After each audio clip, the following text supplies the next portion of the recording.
General ہر ایک چیز کے لیے دعا تو بسم اللہ ہے. چاہے آپ چاکلیٹ کا ریپر پھاڑیں تو بسم اللہ پڑھیں, چاہے آپ کوئی بسکٹ کا ریپر پھاڑیں تو بسم اللہ پڑھیں, چاہے آپ چپسوں کا کوئی لفافہ پھاڑیں تو بسم اللہ پڑھیں. جی ٹھیک ہے, تو وہ تو آپ جنرل پڑھ سکتے ہیں. باقی تکبیر اس کے اوپر نہیں ہے. تکبیر صرف ذبح کرنے والی چیزوں پہ, ہرن کو ذبح کریں, نیل گائے کو ذبح کریں, جنگلی گدھے کو ذبح کریں, ٹھیک ہے. پالتو گدھا تو حرام ہے, جنگلی گدھا یعنی یہ زیبرا, یہ بھی مویشی میں, یہ حلال ہے. یہ آپ کو جو گدھے کھلا رہے ہیں وہ تو حرام ہے. بخاری مسلم میں حدیث ہے, غزوہ خیبر کے موقع پر نبی علیہ السلام نے جو ہے وہ پالتو گدھوں کے گوشت کو حرام فرما دیا اور گھوڑوں کے گوشت کھانے کی اجازت دے دی. اس پہ میرا ایک ڈیٹیل کلپ بھی ہے. بھینس, گھوڑا, گدھا, انڈا, وہ کہتے ہیں بھینس کو ہم نے حلال کیا ہے. سر بھینس آپ سے پہلے تھی, اس وقت بھی حلال تھی. یہ اسی طریقے کی آپ نے حلال کیا ہے کہ جس طرح آپ کہتے ہیں کہ ویسے کرنے کے لیے کیلا نازل ہوا ہے. سر کیلے کا ذکر ویسے کرنے سے پہلے موجود ہے قرآن کے اندر, سورۃ الواقعہ کے اندر, وہ جنت میں ہے. تو جنت تو ویسے کرنے کی پیدائش سے پہلے کی بنی ہوئی ہے نا, تو اس میں کیلے موجود تھے. ویسے کرنے کے لیے نہیں کیلے نازل ہوئے ہیں. ٹھیک ہو گیا, سب جھوٹ ہے. ٹھیک ہو گیا. علی بھی اگلا سوال ہے, حافظ قرآن والی حدیث صحیح بخاری میں موجود ہے, جبکہ آپ کا موقف ہے کہ حافظ قرآن کی کوئی فضیلت نہیں ہے. پلیز اپنے موقف سے رجوع فرمائیں. شکریہ. نعوذ باللہ من ذالک, میں نے کبھی یہ نہیں کہا کہ حافظ قرآن کا کوئی فضیلت نہیں ہے. میرا تو حافظ قرآن کی فضیلت کے اوپر کلپ ریکارڈڈ ہے. میں آپ کو آدھی بات نہیں پوری بات بتاتا ہوں. پوری بات یہ ہے کہ سنن ابی داؤد کے اندر حدیث موجود ہے کہ نبی صلی اللہ علیہ وآلہ وسلم نے فرمایا کہ جو صاحب قرآن ہے, صاحب قرآن کا مطلب ہے قرآن والا, یعنی اس کو حفظ کرنے والا, اس پہ عمل کرنے والا, یہ امپلائڈ ہے اس کے اندر. اسے کہا جائے گا کہ قرآن پڑھتا جا اور جنت کی منازل طے کرتا جا, جہاں پہ تیری آخری آیت ہوگی وہ تیری آخری منزل ہوگی. تو ظاہر وہ حافظ قرآن کی فضیلت ہے.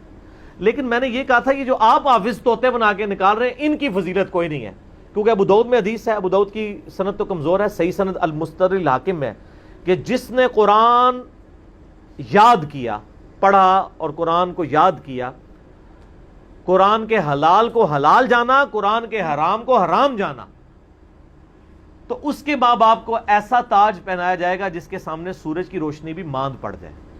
تو اس طرح کا وہ حافظ قرآن نکالے نا. حافظوں کی تو شیطانیاں ایسی ہیں کہ عوام الناس ان سے پناہ مانگتی ہے, اللہ ماشاء اللہ. یہ آپ کے جتنے حافظ قرآن تراویحیں پڑھا رہے ہیں ان کو ترجمہ آتا ہے؟ میں نے کتنے پکے حافظ دیکھے ہیں, وہ آیات الٹ پڑھ رہے ہوتے ہیں, ذرا سی بھی ان کو عربی آتی ہو نا تو ان کو پتہ چل جائے وہ, یعنی وہ دوزخ کی آیات مومنین پہ لگا رہے ہوتے ہیں, وہ الفاظ کے فرق کی وجہ سے. مومنین والی جو ہے دوزخ کے اوپر, وہ تو ان کو خود ہی پتہ چل جائے میں یہ کیا پڑھ رہا ہوں. اہل ایمان کا ذکر ہو رہا ہے تو ان کو اب دوزخ کی تو بشارت نہیں سنائی جائے گی نا. جی ٹھیک ہے, تو ترجمہ ان کو کوئی نہیں آتا. باقی یہ ٹھیک ہے, بخاری کے اندر حدیث موجود ہے کہ نبی علیہ السلام نے فرمایا کہ جو حافظ قرآن ہے, ایک روایت میں حافظ کے الفاظ ہیں, مسلم میں ماہر قرآن ہے, جو قرآن کو جاننے والا ہے. تو ظاہر اس میں امپلائڈ ہے کہ قرآن کی تعلیمات کو جاننے والا ہے, صرف خالی طوطے والا نہیں. عربیوں میں تو ایشو نہیں تھا, ان کو عربی آتی تھی. جی قرآن میں بھی ہے نا کہ نمازوں کی حفاظت کرو, خصوصاً درمیانی نماز کی, جو مسلم شریف میں آتا ہے کہ عصر کی نماز ہے. تو حفاظت کا مطلب کیا ہے کہ وہ نماز عصر کو حفظ کر لو, یعنی اس پہ استقامت اختیار کرو, پڑھو اس کو. قرآن کا بھی ہے کہ اس کی تعلیمات کے اوپر عمل کرو. قرآن وہ مظلوم کتاب ہے جو دنیا میں سب سے زیادہ پڑھی تو جاتی ہے لیکن بغیر سمجھ کے پڑھی جاتی ہے. تو صاحب قرآن یا حافظ قرآن سے مراد جو قرآن کی تعلیمات ساری حدیثوں کو جوڑ کے رزلٹ نکالنا ہوتا ہے. تو جو حافظ قرآن ہے وہ معزز فرشتوں کے ساتھ ہے, اور جو قرآن اٹک اٹک کر پڑھتا ہے, اس کی زبان میں لکنت ہے, تو اللہ تعالیٰ اسے دوہرا ثواب دیتا ہے. پھر تو جو اٹک کے پڑھنے والا ہے اس کی تو حافظ قرآن سے بھی زیادہ فضیلت ہو جائے گی, اس کو ڈبل ثواب ہے. حافظ قرآن سے مراد جو قرآن کا عامل بھی ہو, صاحب قرآن ہو, صرف رٹا مارنے والا نہ ہو. اور اس سے بعد میں اب تھوڑی جینی بھی کر دیتا ہوں کہ وہ آپ کے فرقے کا بھی ہو.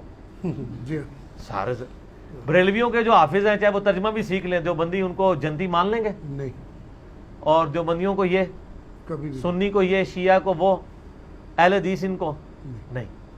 اب میری وجہ سے نا شرمندہ ہو گئے, کہتے ہیں نہیں نہیں ایسی کوئی بات نہیں, ہمارے سارے بھائی ہیں نا, اس طرح نہیں. آپ لکھوا کے دیں, کوئی بریلوی ہے تو لکھوائے کہ ہمارے علاوہ جتنے فرقے ہیں ہمارے بھائی ہیں, اگرچہ گمراہ ہیں لیکن ایک نہ ایک دن جنت میں چلے جائیں گے, کیونکہ کلمہ تو پڑھا ہوا ہے, مسلمان تو ہیں. یہ آپ کو کوئی اسٹامپ پیپر پہ لکھ کے دے گا؟ نہیں. قطن نہیں، کوئی لکھنے کے لیے تیار نہیں ہوگا. اور یہاں تو ایک فرقے والا دوسرے کا جنازہ پڑھ لے، کہتے ہیں نکاح ہی ٹوٹ گیا. صحیح. نکاح ٹوٹ جاتا ہے آپ کا دوسرے فرقے کا جنازہ پڑھنے، اس کے پیچھے نماز پڑھنا، اس کو مسلمان سمجھنا، تو پتہ نہیں کیا کچھ ٹوٹ جائے گا آپ کا. تو یہ ان کی کہانی ہے. حافظ قرآن کی بھی کوئی فضیلت نہیں. یہ آندہ سے یہ بالکل بات نہ کیا کریں. آپ کہا کریں ہمارے فرقے کے ہمارے بزرگوں کو ماننے والا صرف اس حافظ قرآن کی فضیلت ہے، تو ویسے ہی حافظ قرآن کی فضیلت ختم ہو جائے گی. کیونکہ ایک فرقے والا کہے گا کہ ان کے حافظ فارغ، دوسرے والے کہیں گے ان کے فارغ، تو ہم تو خوش ہیں دونوں نے فارغ. اللہ یہ کہ کوئی فرقوں کو طلاق دے کے 4 بلکہ 5 تکبیریں پڑھ کے دفنا دے، اور ایک بار جھوم کے کہہ دے کہ نہ میں وہابی، نہ میں بابی، میں ہوں مسلم علمی کتابی. ٹھیک ہو گیا. جزاک اللہ.